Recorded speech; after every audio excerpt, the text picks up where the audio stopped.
என் அன்பு செல்லமே, இன்று நீ சென்ற இடத்தில் அவமானப்பட்டாய். நான் பார்த்தேன். நீ நினைத்து போனது ஒன்று, ஆனால் உன்னை அங்கு அவமானப்படுத்தி அனுப்பி வைத்தார்கள். பணம் இருப்பவரை யாராவது அசிங்கப்படுத்தி பார்த்திருக்காயா? இல்லை, பணம் இல்லாத மனிதர்களை தான் இங்கு இருப்பவர்கள் அசிங்கப்படுத்துகிறார்கள்.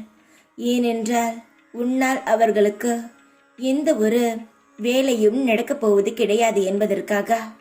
அதுவே நீ பணக்காரனாக இருந்து ஒரு இடத்துக்கு செல்லும் பொழுது உனக்கு மரியாதையானது அதிகமாக கிடைக்கும். ஆனால் இன்று நீ அசிங்கப்பட்டு வந்து என்னிடம் அழுகிறாய். நான் உன்னை வேண்டுதானே நான் போனேன், உன்னை நான் வேண்டிதானே எல்லா காரியங்களையும் செய்கிறேன். ஆனால் அசிங்கம்தான் எனக்கு கிடைப்பது. வெற்றியை நான் பார்க்க வேண்டும் என்பதற்காகத்தான் ஒவ்வொரு விஷயத்தையும் நான் செய்கிறேன். ஆனால் நான் அசிங்கத்தை பார்த்து வெட்கப்பட்டு வேதனைப்பட்டுதான் ஒவ்வொரு நிமிடமும் நான் வருகிறேன் என்று புலம்புகிறாய். நீ அசிங்கப்படும் பொழுது நான் என்ன உன்னை விட்டு தூரமாக சென்று விட்டேனா? இல்லை, உன் அருகிலேயே தான் நின்றேன். நீ அசிங்கப்படதான் உன்னுடைய வாழ்க்கையை நீ மெருகேற்றுவாய். இப்பொழுது நீ வெறும் கல்லாக தான் இருக்கிறாய். நீ அசிங்கப்படும் பொழுது ஒவ்வொரு கல்லையும் நீ செதுக்குகிறாய். உன்னையே நீ செதுக்கிக் கொண்டு இருக்கிறாய். அசிங்கப்படாமல் இருந்தால் நீ வெறும் கல்லாக தான் இருப்பாய்.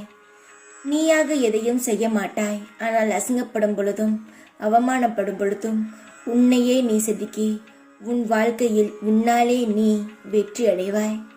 அசிங்கப்பட்டதையோ அவமானப்பட்டதையோ யோசித்து கொண்டு இருக்காமல் அதை ஒரு ஓரமாக உன் மனதில் வைத்துக்கொண்டு அவர்களுக்கு நேராக வெற்றி பெற வேண்டும் என்று முயற்சி செய்து கொண்டே இரு. வெற்றி பெறுவாய்.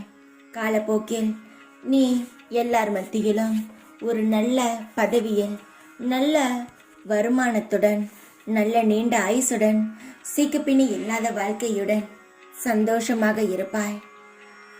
நீ அப்படியே நன்றாக இருந்தாலும் உன்னை பார்த்து பொறாமைப்படத்தான் இங்கு ஆள் நிறைய உள்ளது.